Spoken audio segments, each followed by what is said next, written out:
Capitolo settimo. La valle dell'umiliazione.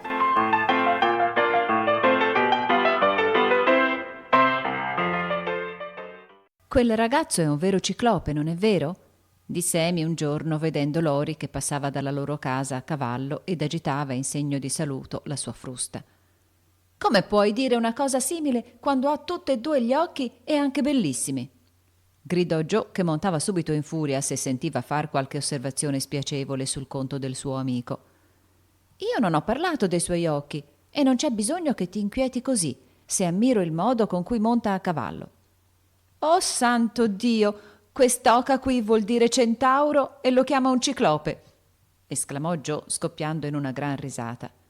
Potresti anche essere un po' più gentile, è solamente un lapsolinge, come dice il signor Davis, rispose Amy credendo di sopraffare Joe col suo latino. Vorrei avere io un po' di quel denaro che Lori spende pel cavallo, aggiunse quasi parlando a se stessa ma sperando che le sorelle la udissero. Perché? Domandò Meg con un sorriso, poiché Joe rideva tanto per questo secondo marrone di Amy da non poter neanche parlare. Ne ho tanto bisogno, sono in debito di non so quanto, e fino al mese 21 non tocca a me di avere il denaro dei vecchi giornali. Sei in debito, Amy? Che cosa dici? Esclamò Meg seriamente. Dico che sono in debito di almeno una dozzina di caramelle e non posso pagarle perché non ho denari e sai che mamma non vuole che li faccia mettere in conto alla bottega.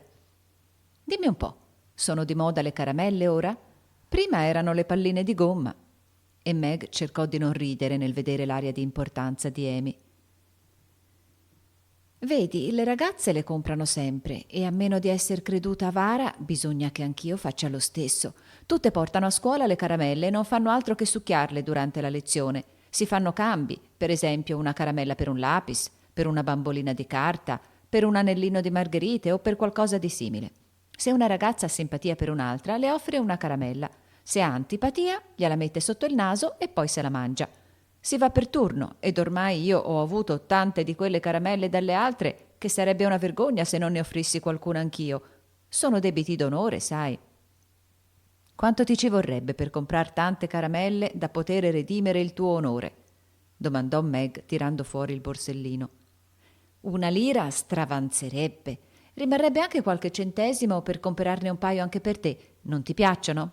Non molto. Ti cedo la mia parte. Eccoti una lira e fatela durare più che puoi, sai? Perché non ho altro da darti. Oh, grazie. Deve essere molto comodo avere il denaro per le proprie spese. Farò una cosa in grande e sarà una festa per me, perché da una settimana non ne ho assaggiata una. Sai, non ne ho volute accettare più perché, siccome non ero sicura di poterle rendere, non volevo andare elemosinando. Il giorno dopo Amy arrivò un po' tardi a scuola, ma non poté fare a meno di mostrare con grande orgoglio, prima di nasconderlo nel banco, un bel pacchetto di caramelle fresche fresche. Alcuni momenti dopo, per l'intera classe era circolata la notizia che Amy March aveva nel banco 24 sugose caramelle, ne aveva mangiata una per strada ed intendeva distribuirle. Udito ciò, le attenzioni delle amiche divennero veramente commoventi. Katie Brown la invitò immediatamente alla prossima festa in casa sua. Maria Kingsley volle per forza farle tenere l'orologio fino al tempo della ricreazione e Giannina Snow, una signorina molto sarcastica, che spesso aveva canzonato certe persone troppo avare per comperare caramelle per le compagne, ma che le accettavano dagli altri senza abbassarsi, si offrì di aiutarla a risolvere certi quesiti difficili. Ma Amy non aveva dimenticato le parole della signorina Snow e mandò perciò subito un telegramma alla ragazza con queste parole. Puoi pure essere gentile ora, ma delle mie caramelle non sentirai neppur l'odore. Caso volle che un alto personaggio visitasse la scuola quella mattina e che le carte geografiche di Amy ricevessero elogi ben meritati. Questo onore fatto alla sua nemica accrebbe l'odio della signorina Snow e fece aumentare di molto l'orgoglio della signorina March, che prese l'aria di un pavone che fa la ruota. Ma, ahimè, l'orgoglio vien meno dinanzi ad una caduta e la vendicativa Snow fece volgere ben presto le sorti in modo disastroso. L'alto personaggio non aveva ancora voltato le spalle dopo aver fatto i soliti complimenti d'uso che Giannina, col pretesto di comunicargli qualcosa di importante, informò il signor Davis che Amy March aveva un pacco di caramelle nel banco. Ora il signor Davis aveva spesso dichiarato che le caramelle erano oggetto di contrabbando ed aveva solennemente promesso un'esemplare punizione alla prima che avesse infranto la regola. Questo poi era un momento sfavorevolissimo per denunziare Amy e la signorina Snow lo sapeva. Il signor Davis aveva evidentemente preso il caffè troppo forte quella mattina. Tirava un vento di levante che gli aveva aumentati i dolori della nevralgia e le sue alunne, rispondendo male, lo avevano fatto scomparire dinanzi all'alto personaggio.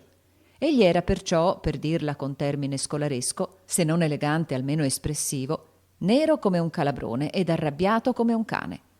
La parola caramelle fu come la scintilla che dà fuoco all'incendio. La sua faccia gialla divenne rossa per il dispetto e batté la mano sul banco con tale energia che Giannina, spaventata, con un salto tornò al suo posto. «Signorine, attenzione!» All'ordine detto con voce stentorea, il cicaleccio terminò come per incanto e 50 paia di occhi blé, neri, grigi e marroni, si volsero verso il terribile volto. «Signorina March, venga alla cattedra!» Amy si alzò subito cercando di parere indifferente, ma un tremito segreto la colse, pensando alle caramelle. «Porti anche le caramelle che ha nel banco!» Fu l'inaspettato ordine che l'arrestò prima che avesse avuto il tempo di uscire dal suo posto. «Non le prendere tutte!» mormorò una vicina, una ragazza di gran presenza di spirito. Amy frettolosamente ne rovesciò una dozzina nel banco e poi andò a posare le altre sulla cattedra del signor Davis, pensando che un cuore umano non poteva fare a meno di raddolcirsi al profumo squisito che mandavano le caramelle. Ma sfortunatamente il signor Davis detestava quell'odore ed il disgusto che provò raddoppiò la sua ira. «Sono tutte qui?» «Non tutte», mormorò Amy. «Porti qui immediatamente il resto». Con uno sguardo disperato verso le compagne, ella obbedì. «È sicura che non ne siano rimaste altre?» «Non dico mai bugie, signore». «Me ne accorgo. Ora prenda queste porcherie e 2 per 2 le getti fuori dalla finestra». Un sospiro così lungo che mosse quasi l'aria sfuggì alle povere ragazze quando l'ultima speranza fu loro tolta e si videro strappato dalle labbra il nettare che avevano così ansiosamente aspettato. Rossa dalla vergogna e dalla rabbia, Amy andò in su ed in giù per ben 12 volte e le grida di gioia che provenivano dalla strada completavano la sua disperazione e quella delle sue compagne, poiché esse sapevano che ciò che esse avevano pregustato con tanta impazienza cadevano in mano dei ragazzini di strada, loro nemici mortali. Questo poi era troppo. Tutte gettavano al signor Davis delle occhiate furibonde e supplichevoli ed una, più ghiotta di caramelle delle altre, scoppiò in singhiozzi. Quando Amy ritornò dal suo ultimo viaggio, il signor Davis diede un fenomenale «Ahem!» e disse con il suo più solenne atteggiamento oratorio: «Signorine, vi ricordate che cosa dissi una settimana fa? Mi dispiace che ciò sia accaduto, ma siccome non permetto mai che si infrangano le mie regole, così applicherò la punizione che ho promesso. Signorina March, faccia il piacere di porgere la mano». Amy sussultò e mise ambedue le mani dietro la schiena, lanciando un'occhiata supplichevole che implorava meglio per lei di qualunque parola. Essa era una delle favorite del vecchio Davis, come naturalmente era chiamato, ed è mia opinione che egli avrebbe forse mancato alla sua parola se una delle signorine non si fosse presa la pena di fare udire un leggero fischio.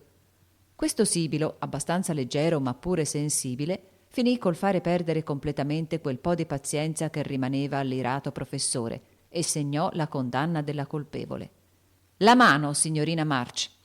fu la sola risposta che ricevette lo sguardo di Amy e, troppo orgogliosa per piangere e raccomandarsi, essa strinse i denti, gettò in segno di sfida il capo all'indietro e ricevé, senza aprir bocca, alcune vergate sulla piccola palma della mano. Non furono molte né forti queste vergate, ma ciò non le faceva differenza alcuna. Per la prima volta in vita sua era stata battuta e l'umiliazione non poteva essere maggiore se egli l'avesse gettata con tutta la forza per terra. «Ora ella starà in piedi in mezzo alla stanza fino all'ora di ricreazione», disse il signor Davis, risoluto, dal momento che aveva cominciato, di andare sino in fondo. Questo poi era il colmo. Sarebbe stato già ben doloroso di ritornare al posto e vedere le facce compassionevoli delle amiche e quelle soddisfatte delle nemiche, ma stare lì davanti a tutta la classe, in modo che tutte potessero vederla dopo quella terribile umiliazione, le pareva talmente superiore alle sue forze che per un momento credette di dover cedere e sfogare il suo dolore nel pianto.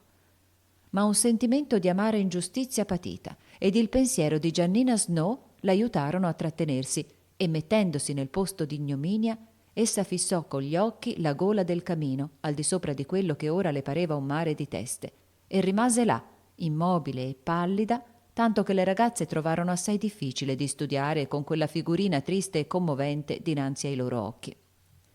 Durante i 15 minuti successivi l'orgogliosa fanciulla soffrì una vergogna ed un dolore che non dimenticò mai. Per un'altra sarebbe stata una cosa ridicola e triviale, ma per lei fu terribilmente duro, perché nei suoi 12 anni di vita era stata guidata soltanto con l'affetto ed una cosa simile non le era mai successa. Il dolore della mano e il dolore morale, però, diventavano secondari quando pensava: dovrò raccontarlo a casa e chissà come saranno dispiacenti. Quei 15 minuti le parvero un'ora, ma venne finalmente il termine e la parola ricreazione non le giunse mai così grata all'orecchio come in quel giorno. «Può andare, signorina March», disse il signor Davis con aria un po' turbata. Non si scordò mai lo sguardo di rimprovero che gli gettò Amy quando, senza dire una sola parola, uscì nel corridoio, prese la sua roba e lasciò la scuola, giurando a se stessa che non vi avrebbe mai più messo piede. Era molto abbattuta quando arrivò a casa e, ritornate le sorelle maggiori, fu subito tenuto consiglio di guerra.